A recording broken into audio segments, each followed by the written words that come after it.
6월 27일자 말씀, 예레미야 7장 1절에서 15절 말씀 한 절씩 교독하겠습니다. 저부터 읽겠습니다. 여호와께로부터 예레미야에게 말씀이 임하니라. 이르시되 너는 여호와의 집 문에 서서 이 말을 선포하여 이르기를, 여호와께 예배하러 이 문으로 들어가는 유다 사람들아, 여호와의 말씀을 들으라. 만군의 여호와 이스라엘의 하나님께서 이와 같이 말씀하시되 너희 길과 행위를 바르게 하라. 그리하면 내가 너희로 이곳에 살게 하리라. 너희는 이것이 여호와의 성전이라, 여호와의 성전이라, 여호와의 성전이라 하는 거짓말을 믿지 말라. 너희가 만일 길과 행위를 참으로 바르게 하여 이웃들 사이에 정의를 행하며 무죄한 자의 피를 이곳에 흘리지 아니하며 다른 신들 뒤를 따라 화를 자초하지 아니하면 내가 너희를 이곳에 살게 하리니 곧 너희 조상에게 영원 무궁토록 준 땅이니라. 보라, 너희가 무익한 거짓말을 의존하는도다. 너희가 도둑질하며 살인하며 간음하며 거짓 맹세하며 바알에게 분향하며 너희가 알지 못하는 다른 신들을 따르면서 내 이름으로 일컬음을 받는 이 집에 들어와서 내 앞에 서서 말하기를 우리가 구원을 얻었나이다 하느니라. 이는 이 모든 가증한 일을 행하려 함이로다. 내 이름으로 일컬음을 받는 이 집이 너희 눈에는 도둑의 소굴로 보이느냐? 보라, 나 곧 내가 그것을 보았노라. 여호와의 말씀이니라.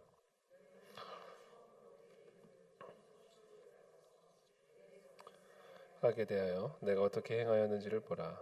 여호와의 말씀이니라. 이제 너희가 그 모든 일을 행하였으며 내가 너희에게 말하되 새벽부터 부지런히 말하여도 듣지 아니하였고 너희를 불러도 대답하지 아니하였느니라. 그러므로 내가 실로에 행한 같이 너희가 신뢰하는 바 내 이름으로 일컬음을 받는 이 집 곧 너희와 너희 조상들에게 준 이곳에 행하겠고. 함께 읽겠습니다. 내가 너희 모든 형제 곧 에브라임 온 자손을 쫓아낸 것 같이 내 앞에서 너희를 쫓아내리라 하셨다 할지니라. 아멘. 네, 여호와께로부터 예레미야에게 임하신 하나님의 말씀입니다. 너는 여호와의 집 문에 서서 이 말을 선포하여 이르기를, 여호와께 예배하러 이 문으로 들어가는 유다 사람들아, 여호와의 말씀을 들으라. 이렇게 말씀을 전할 것을 명령하죠. 여호와께 예배하러 이 문으로 들어가는 유다 사람들에게 이 말씀을 전하라고 하나님이 예레미야에게 말씀하고 계십니다. 지금 이 예배하러 들어올 때 저 문 앞에 서서, 저 입구에 서서 이 예배하러 들어오는 사람들에게 이 말을 전하라는 겁니다. 만군의 여호와 이스라엘의 하나님께서 이와 같이 말씀하시되 너희 길과 행위를 바르게 하라. 그리하면 내가 너희로 이곳에 살게 하리라. 너희는 이것이 여호와의 성전이라, 여호와의 성전이라, 여호와의 성전이라 하는 거짓말을 믿지 말라. 이것이 여호와의 성전이라는 거짓말을 믿지 말라는 것이죠. 그것이 어떤 자들에게 거짓말이 되는 것이냐면 길과 행위가 바르지 않은 자들에게 이것이 여호와의 성전이다, 여호와의 성전이다라는 말은 거짓말이다라는 겁니다. 여호와의 성전이 아니다라는 겁니다. 그런 자들에게는 길과 행위가 바르지 않은 자들에게 이곳은 여호와의 성전이 아니다라고 선포하라는 말씀이죠. 제가 얼마 전에 또 얘기했지만 출애굽기 19장에 보면 시내산 언약이 나오죠. 하나님의 백성과 하나님 사이에 이 언약식을 맺는 이 시내산 언약식이 기록이 되어 있습니다.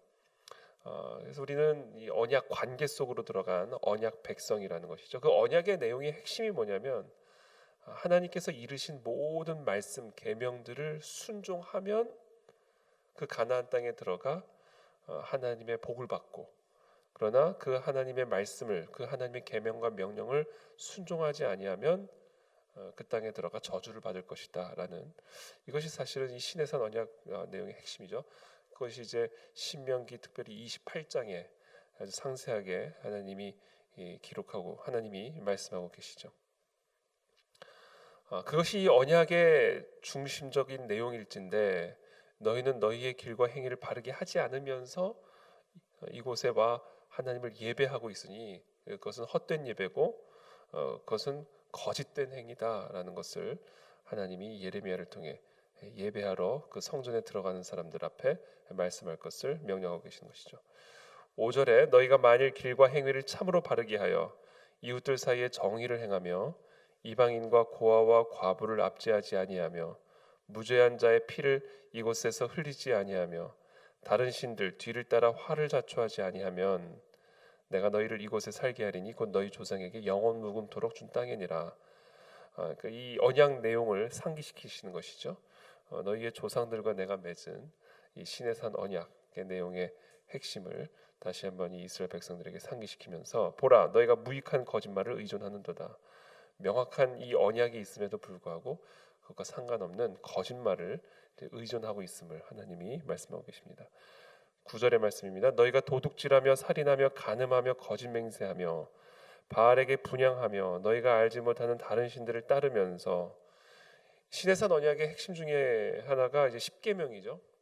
지금 정확하게 십계명을 다 거절하고 거부하고 있는 이스라엘 백성들의 모습을 보여주고요. 특별히 이 시내산 언약의 이 십계명은 1계명에서 4계명은 하나님과 인간 사이에 맺은 언약, 특별히 인간이 하나님 앞에서 취해야 할 태도에 대해서 이야기를 하시죠. 우상을 섬기지 말고 우상을 만들지 말고 또 안식일을 거룩하게 지키고 또 여호와 이름을 망령되이 일컫지 않고 이런 하나님 앞에서 인간의 태도에 대해서 인간이 마땅히 하나님에 대해야 되는 올바른 태도에 대해서 말씀하고 계시고 5계명부터 이제 10계명까지는 이웃에 대해서 어떻게 해야 되는지 부모를 공경하고 살인하지 말고 도둑질하지 말고 오늘 이 9절의 말씀처럼 거짓 맹세하지 말고 이와 같은 특별히 이웃에 대한 태도를 오늘 본문에서는 특별히 강조하죠. 이웃에 대해서 도둑질하고 살인하고 간음하고 거짓 맹세하면서 하나님의 성전에 와서 하나님을 예배하는 그 예배가 과연 하나님의 언약의 올바른 하나님의 언약 백성으로서 올바른 그런 예배냐라는 것을 하나님이 책망하고 계시는 내용입니다. 10절에 내 이름으로 일컬음을 받는 이 집에 들어와서 내 앞에 서서 말하기를 우리가 구원을 얻었나이다 하느냐 이는 이 모든 가증한 일을 행하려 함이로다. 그리고는 성전에 들어와서 내가 구원을 받았다라고 말을 하느냐 이건 다 가증한 일을 하고 있는 것이다라고 지금 말씀하고 있는 것이죠. 하나님의 언약 백성이 하나님의 성전에 들어와서 하나님을 예배한다 할지라도 우리의 일상의 삶에서 도둑질하고 살인하고 간음하고 거짓말하고 바알에게 분향하고 알지 못하는 다른 신들을 따르면서 성전에 들어서 예배드리는 그 자가 어찌 구원을 받은 자라 할 수 있느냐 다 가증한 일이다라고 하나님이 엄중하게 책망하고 계십니다. 11절에 네 이름으로 일컬음을 받는 이 집이 너희 눈에는 도둑의 소굴로 보이느냐 보라 곧 내가 그것을 보았노라 여호와의 말씀이니라. 여러분 이 도둑의 소굴이 다른 게 도둑의 소굴이 아닙니다. 이 도둑이 모이면 도둑의 소굴이 되는 것이죠. 이 도둑이 모여 있는 곳이 도둑의 소굴입니다. 여호와의 성전이라 할지라도 그곳에 도둑이 모였으면 그것은 도둑의 소굴이 되는 것이죠. 여호와의 성전에 예배를 드리러 온 모든 자들이 하나같이 하나님 앞에 옳지 않은 그런 길을 행하고 하나님의 계명들을 어기는 가운데 이 여호와의 성전에 들어와 예배를 드리고 있다면 그곳은 도둑의 소굴이 되는 겁니다. 너희들이 이곳에 와서 이렇게 예배 드리는 것을 보면서 나는 도둑의 소굴로 너희의 성전을 보니까 이 여호와의 성전이라는 거짓말을 믿지 말라는 겁니다. 이것은 도둑의 소굴이다라는 얘기죠. 12절에 너희는 내가 처음으로 내 이름을 둔 처소 실로에 가서 내 백성 이스라엘의 악에 대하여 내가 어떻게 행하였는지를 보라. 이제 역사적 교훈을 통해서 배우라 이제 이렇게 말씀하고 계시죠. 특별히 실로는 우리가 잘 알다시피 가나안 정복 이후에 그러니까 하나님과의 시내산 언약 이후에 이제 가나안을 정복해 들어가잖아요. 그때 이제 처음으로 회막을 세운 곳이 실로죠. 첫 종교의 중심지, 정치의 중심지였습니다. 이 실로에서 첫 회막이 세워졌는데 우리가 잘 알다시피 이스라엘 백성들이 하나님의 계명들을 지키지 않고 이와 같이 오늘 이 본문에서 말하는 것처럼 이웃들에게 압제를 행하고 도둑질하고 간음하고 우상 숭배하고 자 결국은 하나님께서 블레셋을 통하여 이 실로를 치고 결국 언약궤를 뺏어가시죠. 블레셋이 언약궤를 뺏어갑니다. 이런 아주 엄청난 하나님의 심판과 수모를 당한 이 실로의 사건, 이 역사적 사건을 통해서 교훈을 받으라는 겁니다. 여기에 여호와의 성전이 세워졌다 해서 그리고 너희가 여호와의 성전에 들어서 예배를 드린다 해서 이것이 결코 하나님의 거룩한 성전이 되는 것이 아니라 하나님의 거룩한 백성이 하나님의 계명을 지켜 행하며 하나님을 예배할 때 그곳이 여호와의 성전이 되는 것이지, 그것이 없이 그저 여호와의 성전에 들어와서 종교적 행위를 하는 것 자체가 이곳을 여호와의 성전으로 만드는 것도 아니고 너희들을 여호와의 백성으로 만드는 것도 아니고 그것이 너희들을 구원하는 것도 아니다라는 것을 명확하게 말씀하고 계시죠.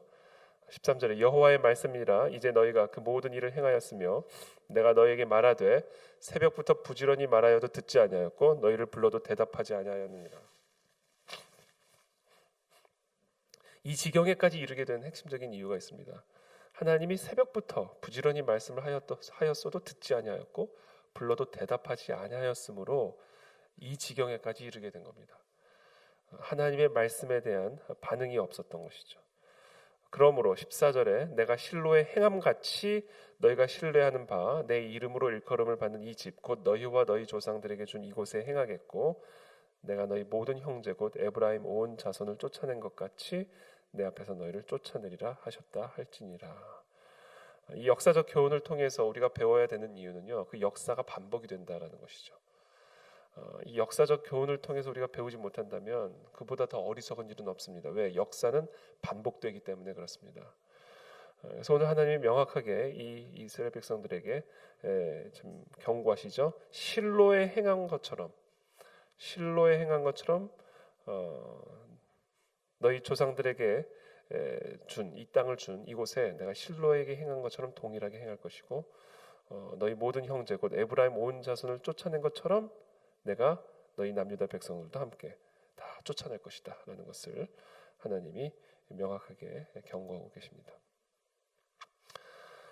그래서 오늘 이 본문을 통해서 결국 우리 예배의 핵심은 우리의 삶의 예배가 결국은 본질이다라는 것이죠. 우리가 정말 하나님의 언약 백성으로서 하나님의 그 언약 관계 가운데 있는 하나님의 언약 백성으로서 그 하나님의 언약을 지켜 행하는 것이 우리를 하나님의 언약 백성으로 만드는 것이고 우리의 예배를 예배되게 하는 것이고 우리가 모여 예배하는 이 성전을 성전되게 하는 것이다라는 겁니다. 그래서 오늘도 우리가 함께 우리의 삶을 한번 돌아보고 우리 길과 행위를 바르게 함으로써 온전한 하나님의 거룩한 백성으로 참된 예배를 드리는 그런 예배자로 우리가 다시 한번 세워지는 그런 은혜가 있게 되기를 예수님의 이름으로 축복합니다. 자, 기도하겠습니다. 살아계신 하나님 감사합니다. 오늘 이 시간 우리에게 주신 이 말씀을 기억하고 우리의 삶과 우리의 행위들을 다시 한번 돌아보고 정말 하나님 보시기에 합당한 그런 거룩한 언약 백성으로 우리의 삶을 살아갈 수 있게 되기를 원합니다. 우리의 일상에서의 삶을 정말 하나님의 거룩한 백성답게 살아갈 수 있는 은혜를 허락하여 주옵소서. 우리의 가정에서, 우리의 직장에서, 우리 도로에서, 우리의 모든 사람들과의 만남과 행함 속에서 하나님의 거룩한 언약 백성으로서 하나님의 계명을 지켜 행하는 그런 하나님의 참된 예배자가 될 수 있도록 오늘 하루도 이번 한 주도 은혜를 베풀어 주옵소서. 예수 그리스도 이름으로 기도하옵나이다. 아멘.